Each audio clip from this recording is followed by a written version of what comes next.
There is an ancient question, as old as human consciousness itself, that echoes in the mind of every man seeking to understand the truth of what goes on in a woman's mind. Do feelings have a scent? Do hidden thoughts have an echo that can be heard? Most of the time, we lose our way because we look for the truth in the wrong place.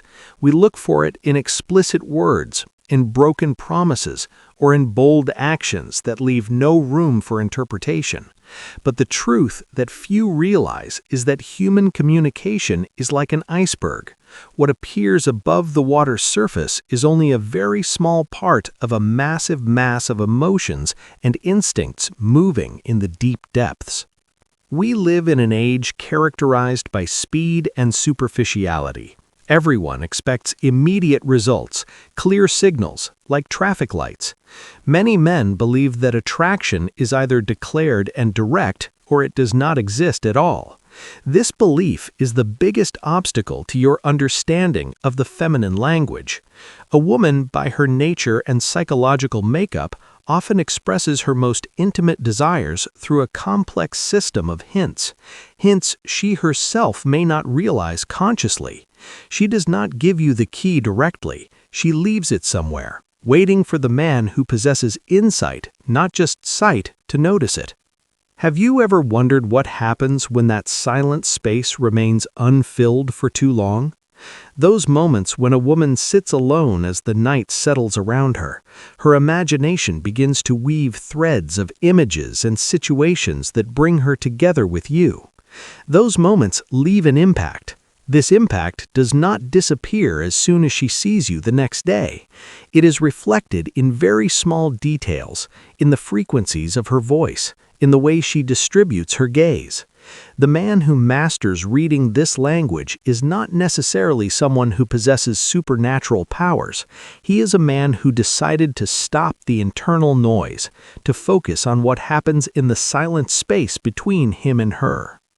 Before we dive into the signals, we must understand the state of mind you must be in. Stoic philosophy teaches us that the external world is full of impressions. Our job is to examine these impressions with a cool and calm mind. When you are attracted to a woman, your personal desire often distorts your vision. You either exaggerate every simple movement as great love, or you ignore clear signals because of your fear of rejection. The sovereign man is the one who observes without haste. He does not need external confirmation to feel his worth. Therefore, he can see clearly. When you stop trying and start observing, you will begin to see that a woman is not an impossible mystery. She is an open book, but she is written in the language of feelings and senses, not in the language of logic and calculations. The desire that a woman hides out of modesty, pride, or even fear is a physical energy. It cannot be completely suppressed. It always finds a way out, and this path is what we will map now. Let's talk about the eye, not as an organ of sight, but as a gateway to the soul. In ordinary social communication, there is a recognized rhythm for looking. We exchange looks to confirm presence, to enhance trust, or to understand the context of speech. But when a woman thinks of you more deeply than she shows, this law of physics changes completely. Have you ever noticed that look that lasts for a fraction of a second after the sentence ends? When the talk ends and the eyes are supposed to move to something else, you find that her gaze remained hung on you. This is not just a fleeting look, it is a moment of fixation. In behavioral psychology, this extra second is the time it takes the brain to process a strong internal feeling. In that moment, she does not see you as a colleague or as a friend. She is absorbing your physical presence. Imagine it as if there is an invisible thread connecting her eyes to you. She finds it difficult to cut this thread. This look is often accompanied by a slight dilation of the pupil. This is an involuntary response secreted by the sympathetic nervous system when we see something we strongly desire. She cannot control this. Her body betrays her silence.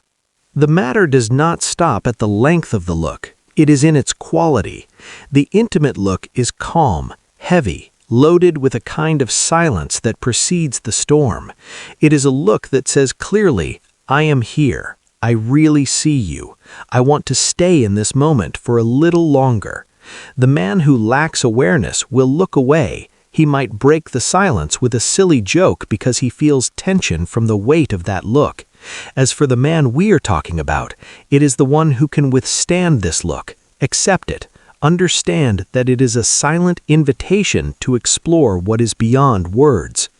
This look is the first evidence that when she closes her eyes at the end of the day, your face is the last thing she sees behind her eyelids.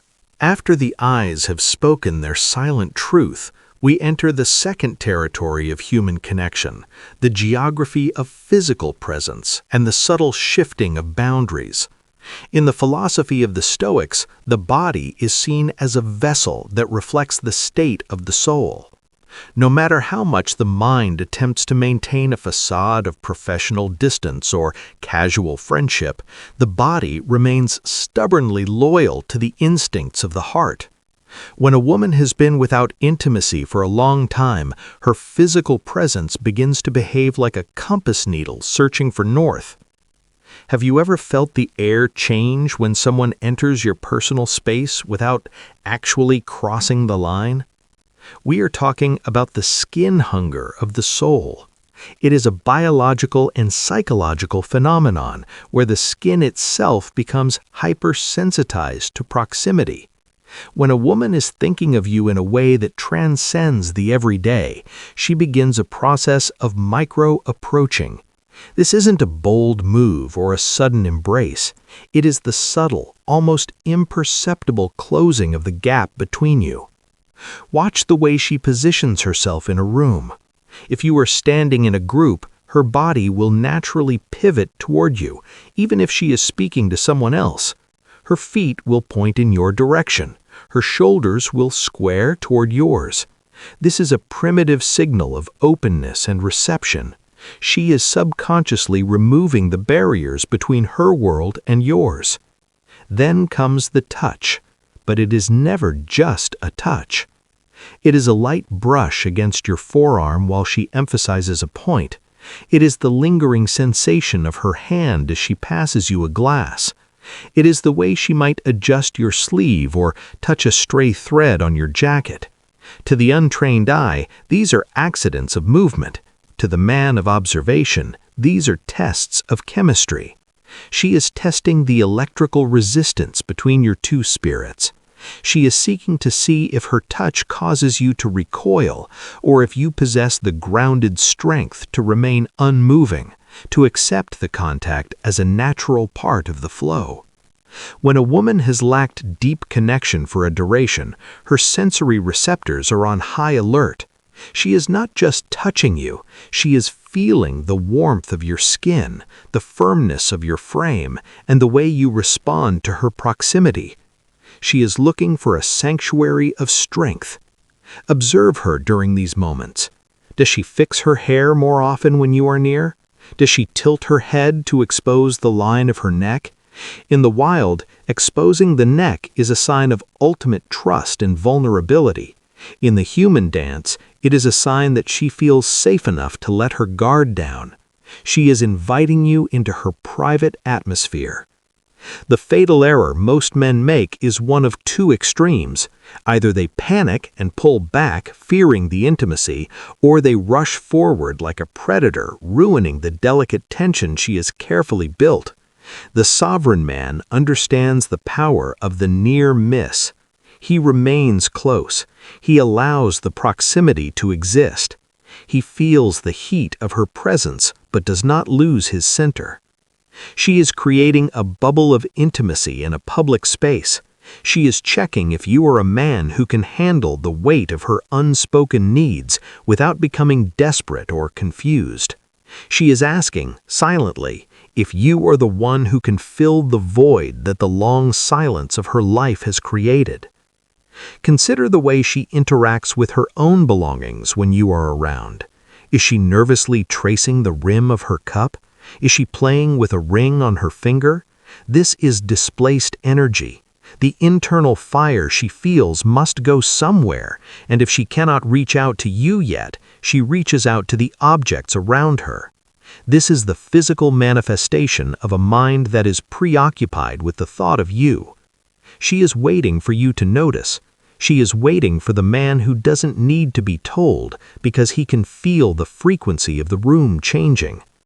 The distance between two people is never just a measurement of inches, it is a measurement of intent. When she closes that distance, even by a fraction, she is handing you a map to a hidden kingdom. The question is, do you have the courage to read it, or will you remain blind to the path she is laying at your feet? The silence is getting louder. The tension is becoming a living thing between you. Beyond the gaze and the geography of touch lies the final, most intimate layer of the human puzzle. It is the frequency of the soul, hidden within the vibration of a voice and the creation of a solitary space. When the silence of a woman's long-standing solitude reaches its peak, her approach shifts from the physical to the psychological. She moves from showing you her presence to inviting you into her world. Have you ever noticed how a voice can change its color without changing its words? When a woman has been thinking of you in the quiet hours of the night, her voice in your presence begins to undergo a transformation. It drops into a lower, warmer register. The sharp, professional edge of the day-to-day world melts away. This is not a conscious performance, it is a biological resonance. A woman's vocal cords relax when she feels a deep, visceral safety and attraction. The pace of her speech slows down. She leaves gaps between her sentences. She is creating a rhythm that invites you to lean in, to listen closer, to enter the auditory bubble she has blown just for the two of you. In this space, she will begin to ask you questions that have no objective purpose. She isn't asking about your day or your plans. She is asking about your philosophy, your fears, your memories. She is excavating your mind to see if the man she has built in her imagination matches the man standing before her. She is looking for the stoic center, the part of you that remains unshakable when the world is in chaos. And then comes the final, most powerful sign of all, the one that separates the boys from the sovereign men. She will create a disguised opportunity. A woman who has been alone for a long time will rarely be direct. Directness carries the risk of a harsh rejection that her heart is not currently prepared to handle. Instead, she will weave a socially acceptable excuse for the two of you to be completely alone, away from the prying eyes of the world. It might be a request for help with a trivial task at her home. It might be an invitation to walk her to her car. It might be a suggestion to watch a movie that everyone else found boring. In these moments, most men fail. The boy sees this as a green light to become aggressive, driven by his own hunger. He breaks the tension too soon, acting out of a need to prove himself. The man who is stuck in the friend zone fails because he takes the excuse literally. He fixes the sink and goes home. He walks her to the car and says goodnight. Both have missed the truth. The sovereign man understands that this invitation is a sanctuary of trust. She has brought you into her private space because she wants to see if you can hold the tension of the unspoken. She wants to see if you can be a man of depth, someone who can sit in the silence without feeling the need to fill it with meaningless noise. She is offering you her vulnerability disguised as a mundane request. When you are in that quiet space, watch for the slow blink and the softening of her features. The tension in her jaw disappears. She is no longer performing for the world. She is simply being. This is the moment where the long period of her intimacy-starved life seeks a resolution. She is waiting for you to lead, not with force, but with a calm, certain presence. Stoic wisdom tells us that we do not see things as they are, but as we are. If you see this situation as a conquest, you have already lost. If you see it as a responsibility to understand another human soul, you have already won. A woman who hasn't been close to anyone in a long time is like a beautifully crafted instrument that hasn't been played. She is cautious, she is resonant, she is full of music that she is afraid to release. She is not looking for a man who is loud, she is looking for a man who is deep. A man who can recognize that her accidental touch, her lingering gaze, and her random invitation are all part of a single profound confession. She is telling you that she is tired of the solitude. She is telling you that of all the people in her world, you are the one she has chosen to trust with her silence. Understand this, and you understand the secret language of the feminine. Respect this, and you become the kind of man who is never forgotten. The signs are all there, written in the air between you. The question remains, are you listening? The most profound connections are never built on what we say. They are built on what we understand when no one is talking.